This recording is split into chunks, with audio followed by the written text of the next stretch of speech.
Welcome to December. It'll be the second of the month when this episode airs. So the Thanksgiving leftovers are all gone by now or on their way out.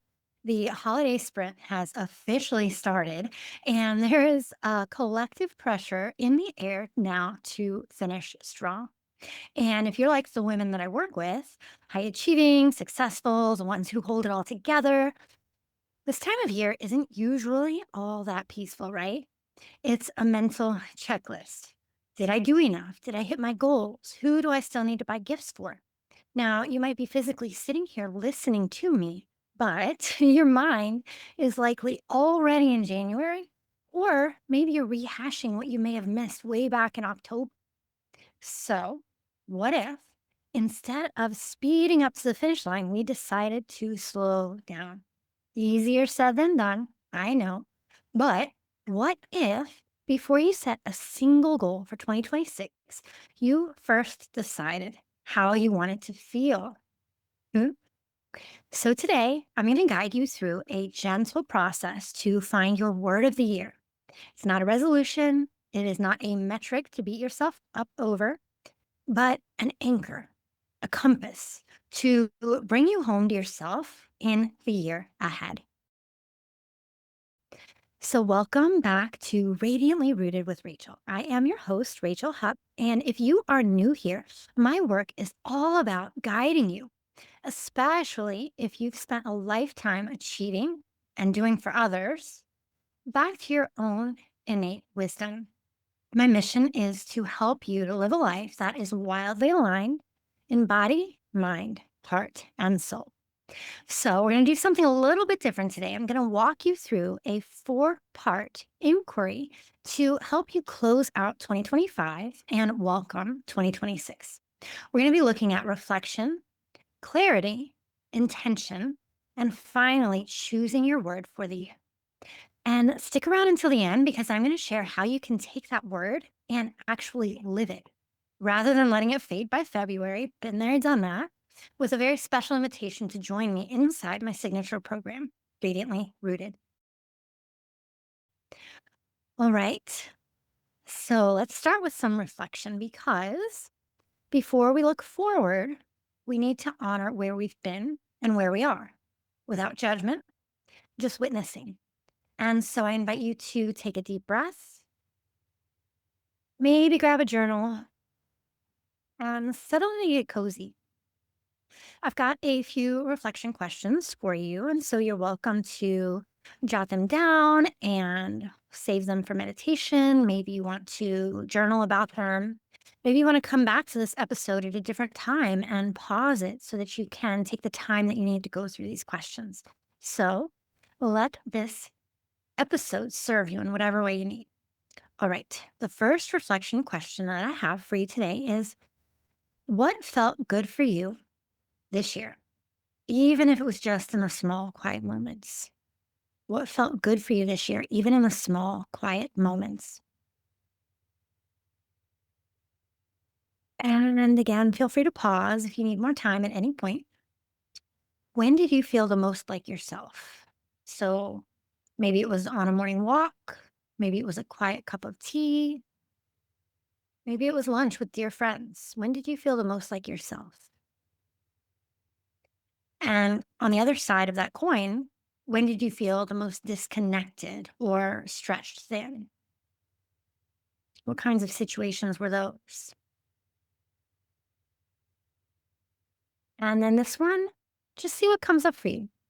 What questions did 2025 ask of you? And what did this year teach you that you don't want to forget? I've heard that some years ask questions and some years answer them. I invite you to consider which was this year for you, because both of those are part of our path. All right. And then when you are ready, we'll move into the second step, which is gaining clarity for the year ahead. So we want to shift the energy a little bit. And what I have found is that often we plan our year based on what we want to do Instead, I'm going to invite you to focus on what you want to feel and who or how you want to be. What you want to feel and who or how you want to be. So, what do you want to feel more of in 2026? Is it joy or ease or connection? What do you want to feel less of? Is it overwhelm, resentment, that feeling of always rushing and doing? Hmm? What direction feels honest for you right now? What do you know you need, even if it feels simple?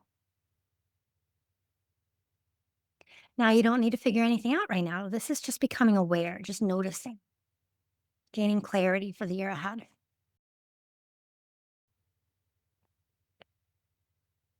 And then when you're ready, we can move on to step three. And again, take your time for this. You don't have to do this all in the span of the few minutes that I'm here with you. You can come back to it and revisit it as many times as you need to. All right, so setting our intention. Now, when we think of our year ahead, it is 12 months, right? It feels like such a long time, but it tends to fly by the time we get to the end. Like I'm sitting here early December thinking, oh my gosh, like where did the year go? Whereas early January, it felt like I had all the time in the world. And so I'm a runner, so I like to think about it in terms of a marathon. It's all about pacing, my friend. If you are like so many of us, you have spent enough time sprinting and rushing through life. So let's talk about walking your own path at a rhythm and pace that feels aligned for you. Again, one of those things that's easier said than done. So, some questions to consider. If nothing had to be perfect, if you weren't worrying what anybody else thought or wanted, what would you choose to move towards? What quality or qualities do you want to grow in yourself? In other words, who or how do you want to be? What matters the most to you as you step into this next season of your life? And so I invite you to allow your intention to come from a quiet place within you, not a pressured place of expectations or judgment. And instead of choosing a dozen different goals, choose the direction that you want to move forward in instead, the energy that you want to align with. And just pick one direction, one guiding light. And moving on to your word of the year. Now we arrive at the anchor, the word of the year. And this is not about picking a fancy buzzword. It is about finding that thread that weaves your life together. And so, to give you an example, I want to share my word for you from the past year, 2025, the year that we're in now. And my word is collaboration. And it was actually inspired by my Oracle deck, by the Moon deck. And so, you can see my Moon deck guide here. And the affirmation on the card read, collaboration brings more sweetness into my life and into the world. And so this is my word for the year, collaboration, 2025. Collaboration brings more sweetness into my life and into my world. And so, looking back now, standing here in early December, it is wild to see how that one word manifested that sweetness in ways that I never could have planned in a spreadsheet or calendar because I chose collaboration as my anchor. I made space for things that I might have otherwise been too busy for. And what does that look like? Well, it looks like monthly girls' nights out to simply reconnect and support each other. It looked like joining a new women's networking group, presenting at a local university, and co hosting a vision board workshop with a local small business owner. It showed up in my work. I co hosted a Winter's Nest workshop with a local sound healer and medicine woman and helped guide a partner yoga class. And then big life moments too. We planned our own do it yourself wedding. I had a fun bachelorette weekend in Asheville and I celebrated our friend's wedding too. Even right here in the Shenandoah Valley, collaboration looked like hosting yoga on my patio and staying deeply connected with good friends from work. And professionally, that energy of collaboration, it's actually what birthed the program that I am so excited to share with you today. I ran my Wildly Aligned Women program live for the very last time this year. And that program was the beautiful precursor to Radiantly Rooted. And so I invite you to take away from this is that I did not set a goal to attend 12 different events. Instead, I set an intention to collaborate, to let people in, to share the load, to find that sweetness and connection. And life arranged itself around that anchor. And so, my question to you, my friend, is if this next year had a theme, what would it be? And what is the word or short phrase that feels like the medicine that you need right now? What soothes your soul? What feels aligned? What feels good? And take your time with this. There's no need to rush. Maybe you ruminate on it for a few days or a few weeks. But once you choose your word, I invite you to come up with an affirmation to support your word of the year. So, example, like I shared, my word is collaboration, and I took the inspiration from the moon deck. Collaboration brings more sweetness into my life and into my world. And so you can use that affirmation to help anchor and ground you in your word for the year.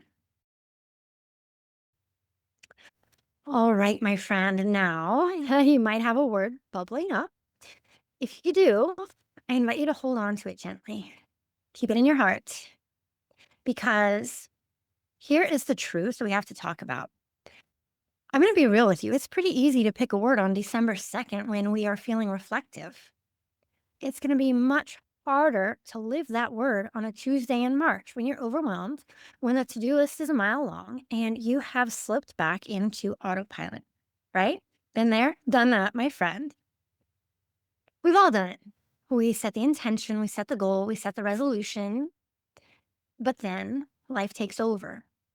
The disconnection creeps back in, like we talked about in the last episode. Disconnection from ourself, from that inner voice that whispered the word to you in the first place. Disconnection from our body when our mind is way off into the next month or a couple months back, rehashing what we might have missed. Disconnection from the people we love because we're just too tired to be here with them right now. A word is a seed, but a seed can't grow without soil. It can't grow without roots. And that, my friend, is exactly why I created Radiantly Rooted. Think of this program as the soil for your word to grow. It is the container that keeps you anchored when the world tries to sweep you away. In Radiantly Rooted, we don't just talk about mindset, we do the deep embodied work. We blend the ancient wisdom of the eight limbs of yoga and the chakra system with modern neuroscience to help you balance your feminine and your masculine energies. We take you from feeling scattered, unsure, and just off to feeling grounded, clear, and deeply at home in yourself, radiantly rooted. And so, if collaboration was my year for 2025, my wish for you in 2026 is alignment, harmony, balance. And I want to help you find it and become radiantly rooted in that sense. So, if you are feeling the call to go deeper, now is the time. We are currently in the final few days of our Black Friday sale, which ends this Friday, December 5th, 2025. And this, my friend, is the lowest price this program will ever be. And I would love to welcome you into the circle of women who are choosing to stop rushing and start living radiantly rooted. You can find the link to join us below. Come plant your seeds with us. And let's make 2026 the year that you finally come home to yourself. Thank you so much for letting me share my heart and my word with you today. Now, as you go into your week, I invite you to set aside some time to reflect on the past year, to gain clarity for the year ahead, to set meaningful intentions, and Consider choosing a word for 2026 and maybe even an affirmation to go with it. Feel free to revisit this episode and pause it to walk through the prompts in your own time. And I would love to hear the word that you choose. If you choose a word, feel free to share it in the comments to inspire others. Until next time, my friend, trust yourself, and I hope to see you inside, radiantly rooted. Thanks for listening to Radiantly Rooted with Rachel. If this episode brought you a little more clarity, grounding, or inspiration, I'd love it if you shared it with a friend or left a quick review.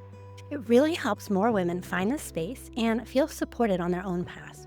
And if you are craving more soulful support, head on over to rachelhupp.com to join my email list.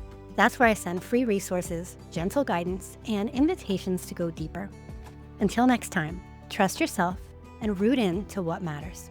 Because the life you want, it starts by coming back home to you.